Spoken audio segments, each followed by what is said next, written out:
students, welcome to my live teaching learning session of MMPC 003 Business Environment. In today's session, we will discuss about Block 1, Unit 3 and 4 will be covered in today's session. In Unit 3, the topic is socio-cultural, political and legal environment, and in Unit 4, business ethics and corporate social responsibility. So in today's session, we will discuss both these topics. One is types of environment like socio-cultural, political and legal environment, and business ethics and CSR. So all these topics we will cover in today's session. So let us start from first topic, socio-cultural environment. You know that business environment is a very broader concept. In previous session, we have discussed about the meaning of business environment, various aspects of business environment or different dimensions of a business environment. So in today's session, first is socio-cultural environment, which is the main dimension or first aspect of business environment. There are some important socio-cultural factors that organizations must analyze. These factors play very important role because they determine the kinds of goods, services, and standards that society values. The socio-cultural force includes the demographic and values of the particular customer base. The demographic and values considered like age, population density, education level, geographical distribution, culture, and lifestyle of the community. Demography means population, and with the help of demographic study we can know about the age distribution of country people, the density of population level. Density tells us that in a 1 square kilometer area how many country people live, and education level we can know about the education level through demographic trends, and education level will tell us the requirement of a demand for particular age group people, and education level tell us the demand for a community, how educated people demanded for some commodities and uneducated people demand for any other commodities. Geographical distribution. Geographically, you know that in India here is a wide diversity in our country. So geographically people are distributed among different regions of the country, and culture, each and every person who are living in different geographical regions, their lifestyle, their culture is different from other. So socio-cultural environment also affects business environment, and it's a main dimension of business environment because these factors like socio-cultural factors we must have to analyze because they play very important role to determine the kinds of goods, services and the standard that society values. Now next is cultural environment. In cultural environment, it means an environment which affects the basic values, behaviors and preferences of the society, all of which have an effect on consumers' marketing decisions. Socio-cultural environment is a set of beliefs, customs. Customs is our rituals, our traditions, practices and behavior that exist within a population. International companies often include an examination of the socio-cultural environment prior to entering their targeted market.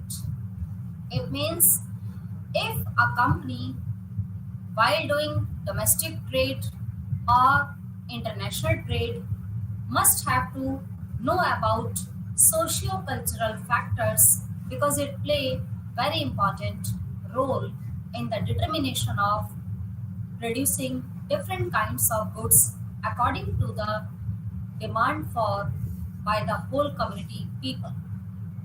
So socio-cultural environment generally tells us about the different beliefs of the whole community, their customs, their practices, and their behavior. So international companies also uh, take also study about these factors while entering into their targeted market. Now, next is socio-cultural environment. We can explain this socio-cultural environment in this way: the institutions and other forces that affect a society's basic values, perceptions, preferences, and behaviors. This all things are included in socio-cultural environment. Now, next is what is the meaning of socio-cultural environment?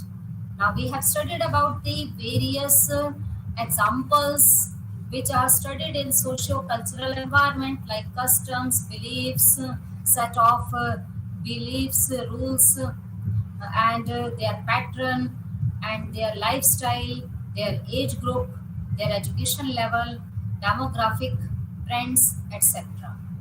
But what is the specific definition of this socio-cultural environment? What is the meaning of this?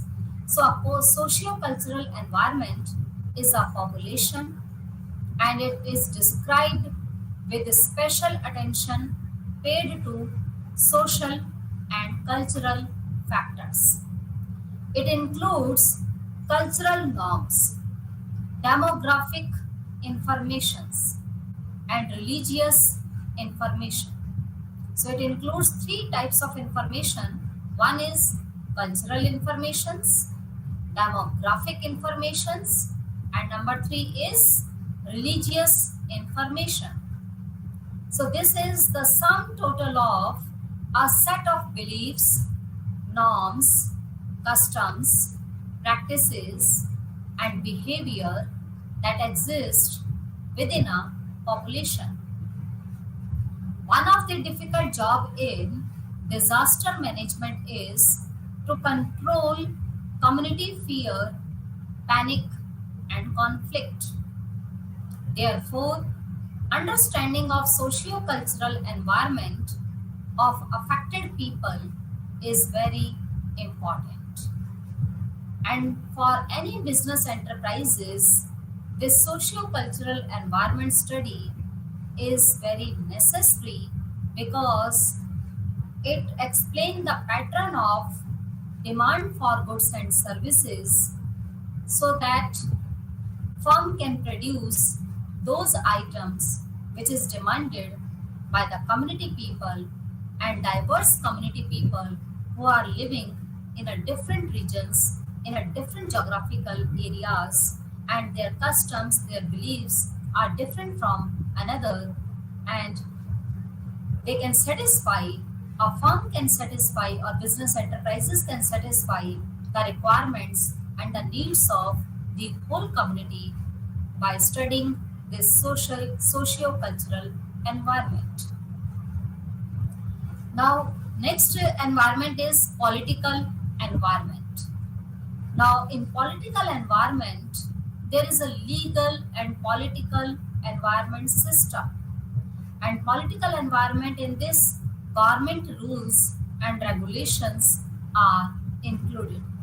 You know that at present, in each and every country, government play a very important role.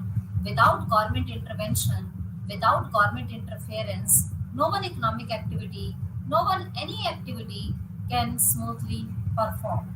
So Political environment tells us some rules and regulations, some policies which affects the whole economy.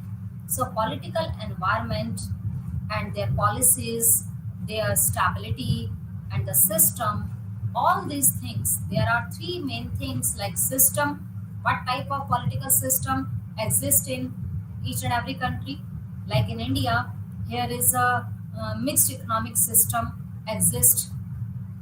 In some developed countries, there is a capitalism or laissez-faire economy, a free market economic system is existing, and in other socialistic pattern is followed by China and Russia. So there are different types of economic system which exist in different countries, and policies, each and every country's policies and policies of the governments are different, because the policies mainly tells us some rules and regulations of which is targeted and based on some specific thing, like population policy generally manage or control increasing population and its effects on the whole society, and fiscal policy is made by government to control inflation or deflation situation and to achieve the set targets of the economy, and monetary policy is made by the Reserve Bank of India, which also has some set targets, and through their instruments they can control inflation and deflation of the economy. So policies made by government or political environment set some policies which is necessary for the smoothly running of all economic activities. And stability is also very necessary, because if government is not stable, then government can't make any type of fixed policies and some set of rules regarding whole economic activities. So unstable government can't influence the economic activities and can't make good policies for the country. So stability is also very necessary, and stability is also included in political environment. So system, stability and policies all are related with legal and political environment. Now next is why political environment is important to managers. You know that political environment, to study about this political environment is very necessary for managers, because to be successful manager must learn to deal with public institutions and non-public institutions in addition to market forces. Market forces means demand and supply curve intersection, where market demand and market supply curve intersect each other, equilibrium price is determined, and addition to this market forces, a manager must learn to deal with public institution and non-public institution, because Indian economic system is mixed economic system. Here, private and public both sectors are performing their role in an economy. So managers must learn to deal with both the sectors, public institutions and non-public institutions, in addition to market forces. Managers must learn to cope with varying degrees of governmental intervention in economic decisions, depending on the countries in which a company is doing business. Because in each and every country, government mainly take decisions and set some rules and regulations of smoothly running all the economic activities. So managers must learn how to cope up with the variability and with the variations which exist time to time due to the change in government policies and government decisions, and it depends upon the economic conditions of the country and on the where the company is doing business, what type of country, what type of government policies are made by their government. So Managers must learn to cope up with varying degrees of governmental intervention in economic decisions depending on the countries in which a company is doing business. Now, next is the political impact on international business activities is relatively complex because the domestic political process is subject to various influence and managers must deal with different political process in different countries. While doing international business with the rest of the world and different countries of the world, then political impact on international business activities is relatively complicated to study, but a manager must deal with different political process in different countries. Now, next is political environment refers to public institutions. In public institutions, what institution we include? One is government, second is government agencies, and third is government owned businesses. So in public institution, mainly public sector play a very important role. We know that in India, mixed economic system is going on, and public institution will include only government sector's role, like government, government agencies, government owned business, etc. And non-public institution means self-interest group, self-help groups, and other interest groups are included in, or NGOs. All these are non-public institutions. So, political environment refers to both public institution as well as non-public institutions. Now, next is political environment includes laws, government agencies, etc. that influence and limit organizations, individuals in a given society. Legislation affecting business worldwide has increased.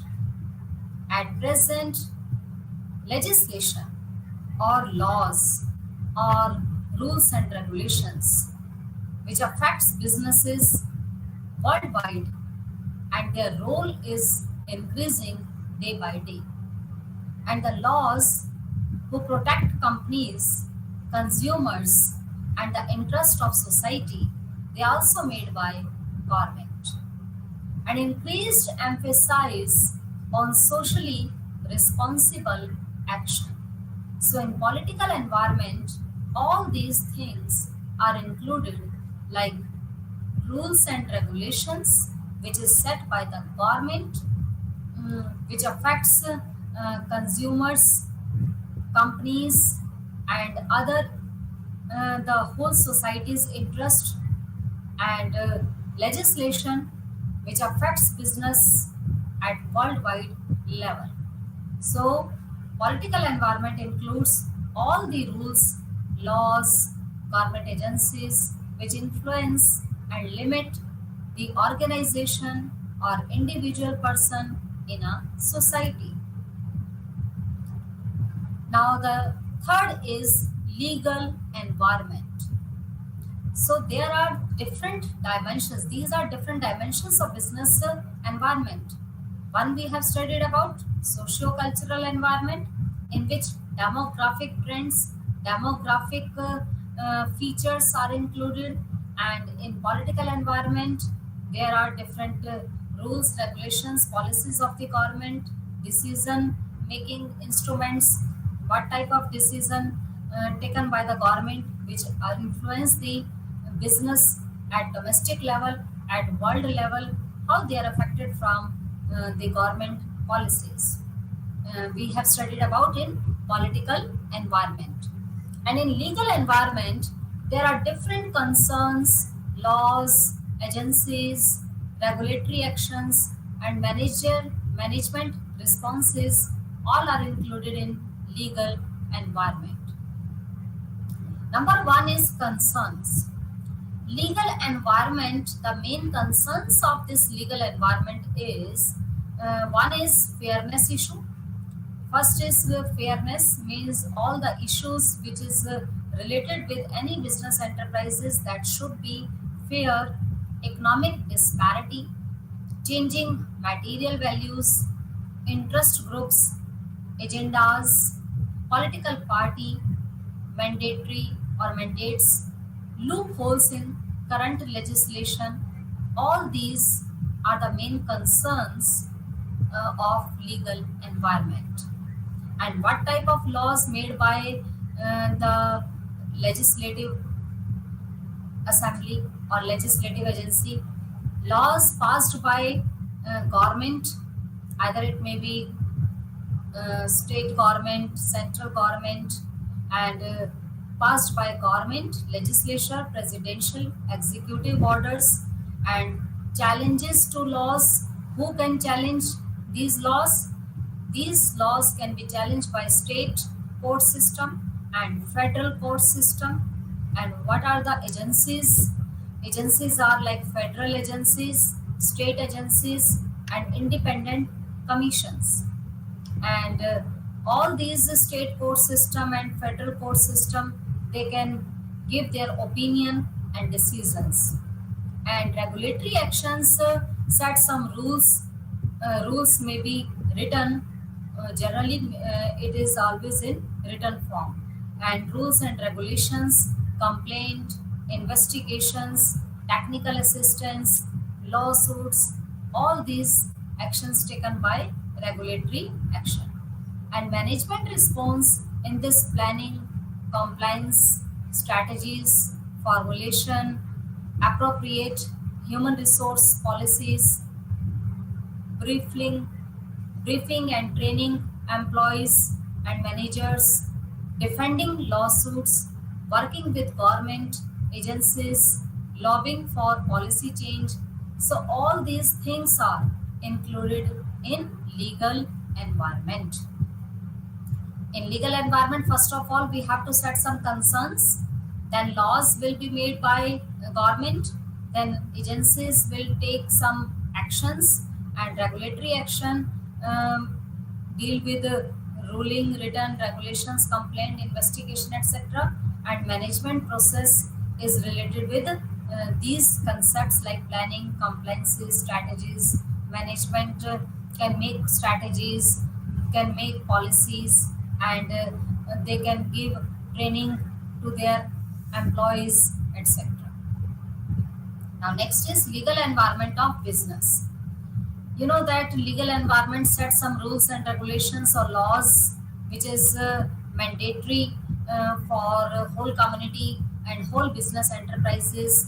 Law is an instrument of social justice of the state that seeks to provide justice, stability, and security in the society. It assures uniform application or same application of law by regulating the behavior and interactions of individual against each other. Law is the command of the sovereign, and its body of rules recognized and enforced by courts of law. Law is a rule relating to the action of human being. Law help us to control the injustice events, and law helps to provide justice, stability, and security in the society. So, law is a written document, a written set of rules, regulations, which is provided to whole country people so that whole country people can live peaceful life in this in the country and in a whole world. So, law is the command of sovereign or sovereignty, and its body of rules recognized and enforced by court of law. Law is a rule relating to the action of human beings. Next is legal environment includes tariffs. Tariff means import duty or import the tax which is imposed on imports, that is called tariffs. Subsidies, non-tariff barriers, taxes, double taxation. In legal environment, we include all these things. International regulatory bodies like IMF, WTO, like International Monetary Fund, WTO is World Trade Organization, international banks, etc. Foreign investment regulations under this FERA and FEMA Regulation Act we will discuss in today's session. FERA is Foreign Exchange Regulation Act and FEMA is Foreign Exchange Management Act. Litigation and dispute settlement. What are the criteria to settle the disputes or conflicts which arises among the country people? So all these things are deal in which environment? Legal environment. So legal environment deals with all these issues. All these issues are discussed in legal environment, and legal environment set some laws, set some rules regarding these things which can influence the economic activity and business activities also. Now next is meaning of tariff. You know that in legal environment we must have to study about tariffs, and tariff is import duties. Tariff refers to the taxes imposed on internationally traded commodities when they cross the national boundaries. Tariff is imposed on imported goods. So if your product is crossing the boundary of your country, then tariff will be imposed by the government. So tariff refers to the taxes imposed on internationally traded commodities when they cross the national boundaries. And it is a tax or import duty on the goods which are being imported from another country. It is in form of custom duties and operate through price mechanism. It is imposed by the government on imports and not on exports. So tariff is generally imposed on imports or imported items of products. So it is imposed by the government on imports, not on exports, as all countries are interested in export promotion, and if tax burden is imposed on exports, then exports will reduce and no one country will be interested to cut their exports and increase their imports. Each and every country wants to increase their exports and decrease their imports, because exports will bring foreign currency but imports will decrease the national income of the country. So if we want to reduce import level, then we must have to impose import duties and restrictions on imports by imposing import duties like tariffs and import quota. Import quota is a non-tariff barrier. It's a non-tariff instrument, because in non-tariff we can't impose taxes on imports, but we can fix import quota to restrict the import. So if we want to reduce imports by, we can reduce imports by using these two tools. One is tariff and other is non-tariff. In non-tariff, import quota is included, and we can impose import quota, and tariff barrier we can use this tariffs, which is import duty or import tax. By these two ways we can restrict, we can reduce import bill or imported items. And to encourage exports, government should provide technical assistance, financial assistance, subsidies, tax concessions, and provide special economic zones to the exporters for promoting exports.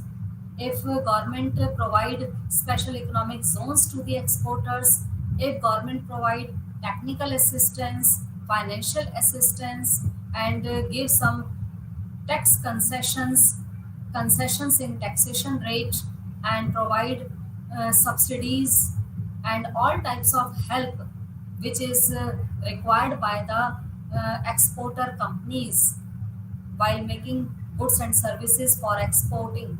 So government can give so many benefits to increase the export level of the country. In this way, our balance of payment will improve and balance of payment will become favorable. So if we want to become favorable balance of payment, then we should try to increase our exports and try to reduce imports, because imports reduces our national income. Import is a leakage and exports are an injection.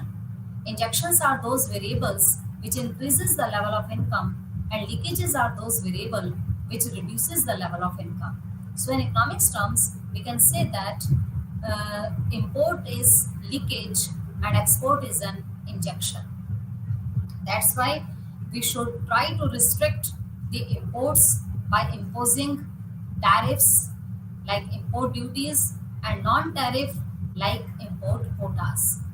And to promote export, and all countries, that all countries are interested to promote their exports if tax burdens on imports will reduce, and if government provide facilities to the exporters, then export can increase. Now next is tariff is a tax on imported goods. The difference, the different economies in the north and south led to disagreement about tariffs, and tariffs, Congress passed high tariffs on goods made outside the country. British textile became very expensive. Most people could only afford cloth made in the New England, yeah, northern states. Tariffs were used for the northern industry, but they did not help the south where there was less industries. So southerners had to pay the higher taxes for manufactured goods they wanted, such as steel and cloth. When these prices went up, southerners blamed it on the tariffs of the north. It means if any government imposed tariffs imposed on imported goods, then the price of imported goods will become higher, and the importer country will suffer this huge amount or huge bills of imports. When they pay huge bills of imports, then their national income will decrease, which will affect their economic growth and development. So tariff is a import tax or a tax on imported goods, and it is used by the countries for controlling import by putting restrictions on import, and non-tariff under this we can use to restrict imports by uh, fixing the limit or quantity of the imported products or items. Now next is, what is MRTP Act 1969? MRTP Act is known as Monopolistic Restrictive Trade Practices Act. M is monopolistic, R is restricted, T is trade, P is practices act. 1969. This act is made in 1969. In the pre-1991 period, government declared the policy of the uh, Monopolistic Restrictive Trade Practices Act to curb and restrict the growth of monopoly power in the country. For this purpose, government imposed restrictions on the entry of large business enterprises or large business houses in a number of industries. By setting this MRTP Act, a large number of industries, government set large number of industries in which sector? Public sector. And the role of public sector is to do social welfare, not to earn maximum profit, and undertook various measures to encourage small and medium enterprises. So under this act, government, the main objective behind this passing this act is to start all business enterprises in public sector mainly, not in private sector, because we know that private sector main aim is to earn maximum profit, but the public sector aim is to do social welfare. So before 1991 and during the pre-reform period, public sector played very important role in Indian economy, and all the business enterprises uh, mainly set up or established in public sector, and the role of private sector was very less. And at that time, in pre-reform period, government imposed restrictions on huge investment of the business enterprises. No one business enterprises can invest huge amount or in a bulk amount of money in their business enterprises. So for this purpose, government imposed restrictions on the entry of large business corporations or houses in a number of industries, because government want to control monopoly power and government want to control concentration of economic power. That's why government made this act MRTP Act 1969. But in 1991 new economic policy, when government launched new economic policy, or that 1991 time period is known as uh, new economic policy time period, LPG policy, uh, when government made this policy liberalization, privatization and globalization. And in 1991 new economic policy, government abolished this act, MRTP Act. And after this, after the abolition of this MRTP Act, at present, which act is going on? Competition Act 2002 is going on.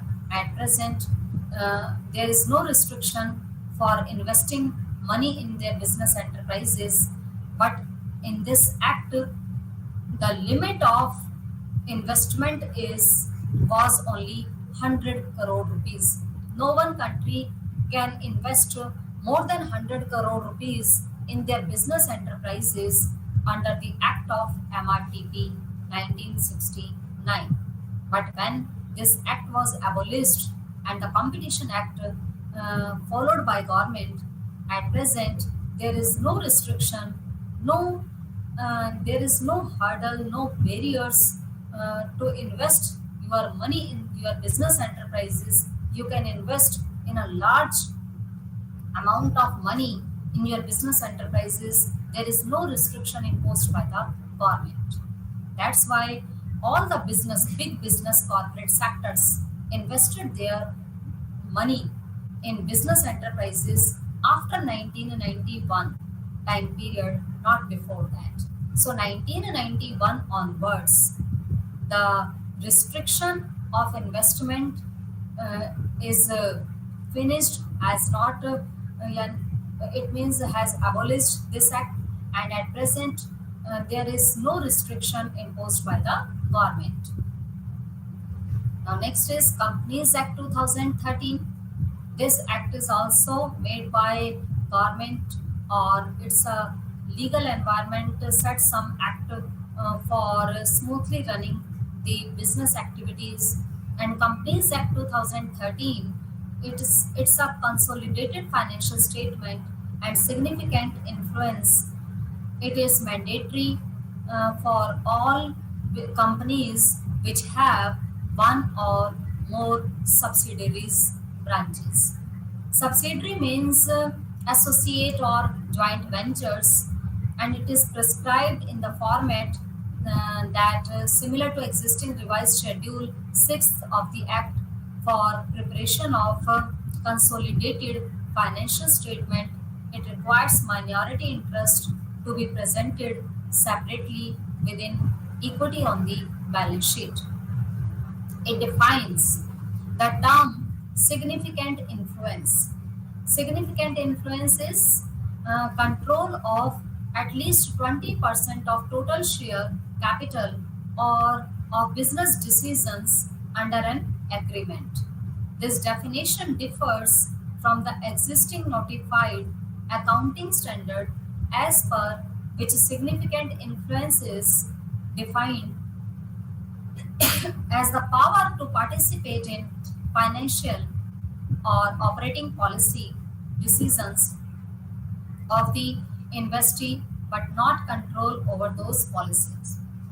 It means companies act generally set some rules and regulations for those companies who have more than one subsidiary branches. If you have only one company, then there is no any mandatory or some any rules and regulations. There are no some such as rules.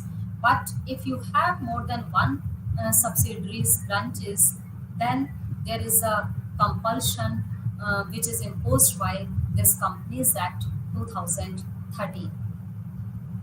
Now next is there are two types of act. We can conclude that MRTP Act 1969 and Competition Act 2002. What is the main act? This MRTP Act generally set by the government. It is set by the government at what time period? In 1969 time period, which was called pre-reform period, and it adversely affected economic growth, blunted Indian companies' ability to grow. This has had a very dampening effect on their global competitiveness. That's why this act has been abolished in 1991 new economic policy, because this act restricted investment limit, and you know that without investment our economy cannot grow. If we want to achieve high economic growth rate, then we must have to invest more money in our business enterprises, because investment is the main tool of economic growth and to break vicious circle of poverty. And MRTP Act restricted the investment limit and to control the concentration of economic power, to control the monopoly power. Government imposed at that time investment limit, and the criteria of investment limit was fixed by the government near about 100 crore rupees, not more than that. But Competition Act 2002, this act gave benefited to the consumer, business enterprises as well as the government. The main aim of this Competition Act 2002 was to encourage healthy and free competition in the market. So MRTP Act, at what time period MRTP Act has been abolished? During the new economic policy 1991.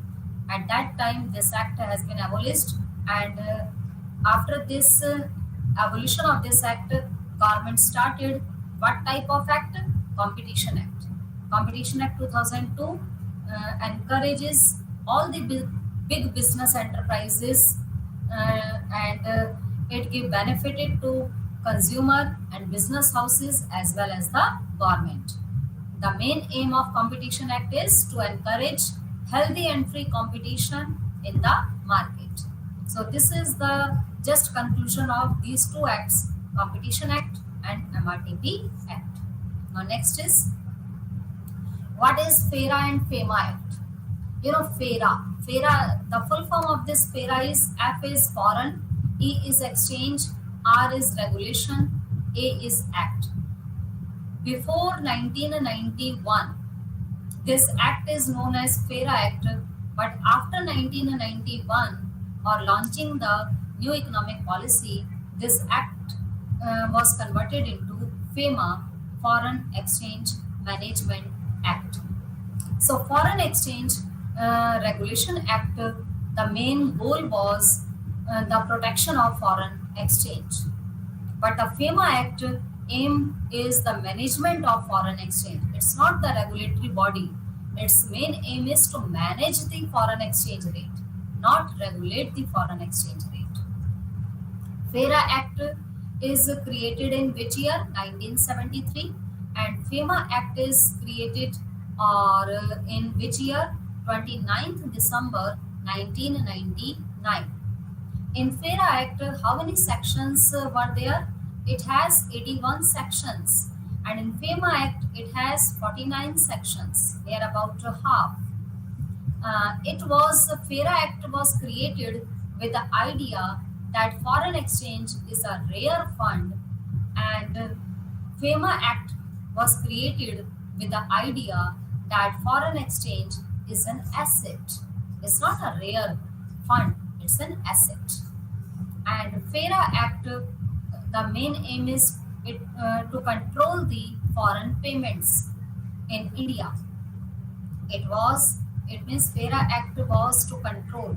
This act was generally made by the government to control the foreign payments in India. And FEMA Act was to promote and boost foreign trade in India. FERA Act restricted the foreign trade, and FEMA Act promote and boost up the foreign trade in India. In FERA, the definition of authorized person was limited, but in FEMA, the definition of authorized person is broader or unlimited. In FERA Act, banking units were not licensed, but in FEMA Act, banking units are permitted. In FERA Act, it was a criminal offense to break FERA rules. If any person or if any business enterprises break the rules of the Foreign Exchange Regulation Act, then it will be a offensive or criminal offense. It will be considered as criminal offense. But under this FEMA Act, it is a civil offense to break FEMA rules. So this is the basic difference between FERA and FEMA. At present, which act is going on? FEMA Act is going on. FERA Act has been abolished and FERA Act is converted into FEMA Act. It means there is no such as foreign exchange regulatory bodies. At present, Foreign Exchange Management Act is going on. Now next is, what is Niti Aayog? Niti Aayog, also known as National Institution for Transforming India. N is national, I is institution, for T is transforming, I is India. Niti Aayog or National Institution for Transforming India is a policy think tank of the Government of India established with the aim to achieve Sustainable Development Goals SDG and to enhance cooperative federalism by fostering the involvement of state government of India in the economic policy making process using a bottom-up approach. So Niti Aayog is a policy. At present, Niti Aayog make the policies for the development of the country. But before that, Niti Aayog Planning Commission was going on. But at present, Planning Commission is not making planning for the country. Niti Aayog is doing all the activities for boost up or encouraging all the economic activities of the nation. Now, Niti Aayog, National Institution for Transforming India Aayog, it formed in 1st January 2015 and Government of India's policy, and its headquarter is in New Delhi. It is established by Prime Minister Narendra Modi after having dissolved the Planning Commission, and its main aim is to foster involvement and participation in the economic policy making process by state government of India. And the chairperson of Niti Aayog is Prime Minister Narendra Modi. Now next is ethics. All these topics which we have studied socio-cultural environment, political environment, legal environment, all these topics was related with unit 3, block 1. But in unit 4, the topic is ethics and business ethics and corporate social responsibility. Now what is the meaning of ethics? Ethics in business tells us about moral principles, moral values, moral rules and regulations of right conduct regarding some rules, that is called ethics. Ethics is our moral values. Ethics tells us about moral principles. So each and every person must follow some moral principles, moral values, moral rules that is very necessary for living a good life.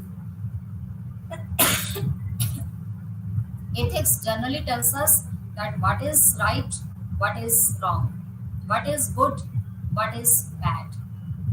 It tells us about all these things. Business ethics and social responsibility. Business ethics and social responsibility, what is the meaning of this?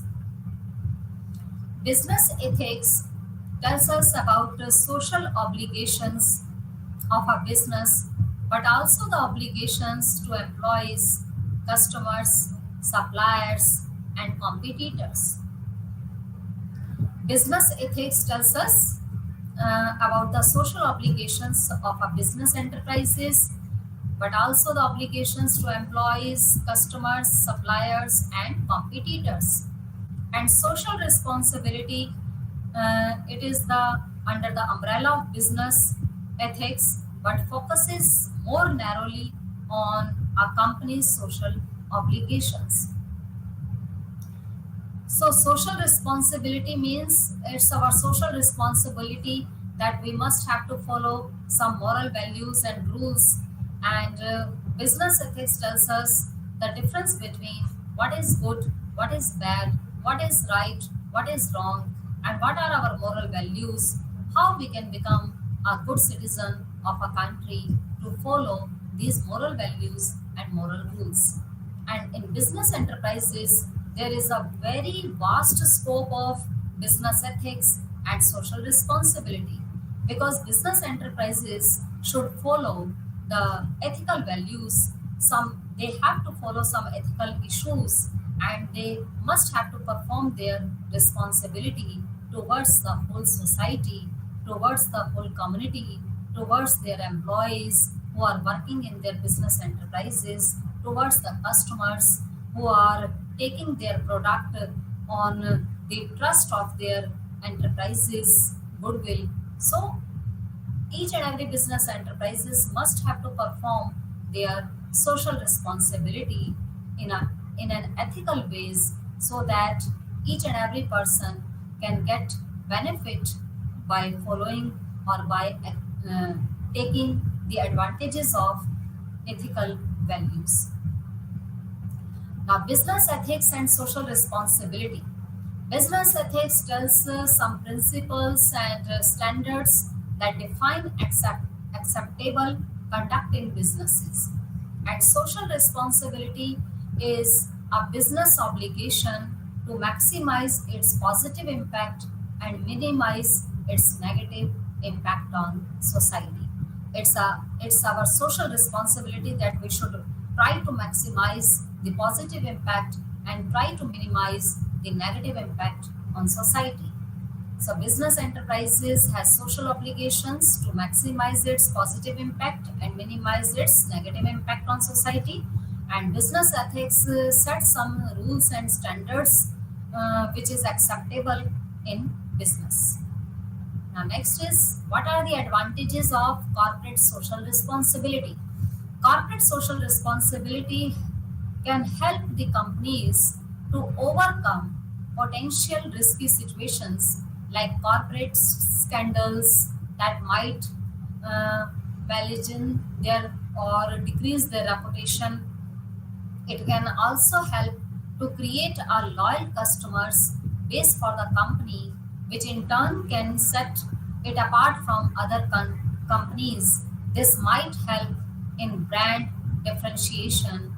The company can avoid unnecessary government intervention and punitive taxation if it can convince the public that is indeed socially responsible. So these are the advantages of corporate social responsibility. Now, next is the benefits of CSR. If we follow this corporate social responsibility concept, then what advantages we will get by following this CSR? CSR is very necessary at present for each and every business enterprises. It means public or society expect some benefit from the corporate sector, because if a corporate sector, the total earning or net profit of the corporate sector is more than 500 crore rupees, then a corporate sector must do uh, good for whole society and must do some welfare spend their money near about 2% of their total profit for the welfare of the whole community or whole society. So benefits of CSR is it can increase in customer retention, winning new businesses. If CSR can win new business enterprises, it can enhance relationship with stakeholders, and it can attract retaining and maintaining a happy workforce and media interest and good reputation. It can access to funding opportunities. Benefits of CSR is to enhancing your influence in the industry, differentiating yourself from the competitor, and saving money on energy and operating cost, and increase in customer retention. All these are showing that there are lots of benefit if we follow this CSR policy. And what are the advantages of CSR? It can improve the financial performance of the company, enhanced brand image and reputation, increased sales and customer loyalty, increased ability to attract and retain employees, reduced regulatory oversight, innovation and learning, risk management, and easier access to capital. These are the advantages of corporate social responsibility. Now, what is the disadvantages of existing CSR strategy? You know that each coin has two sides. So CSR has some advantages and disadvantages also. It can create conflict between goals of divisions, a low alignment of values with work practices in terms of win-to-win partnership with suppliers, community involvement, and customer protection, complexity of interdivisional coordination, managing the corporate divisional relationship, and it can create the coordination problem, bureaucratic cost will be higher, and low stakeholders involvement. Now we can conclude from today's session that ethics in business is very important. Without it, we cannot achieve any satisfaction or profit or integrity and support from the people or from the business. It gives transparency and long term benefits. In a sustainable business enterprises, employees at every level should be committed to the ethical standards of the business. So in this session, we have discussed block 1, unit 3 and 4. In next session, we will discuss about other block 2. Thank you.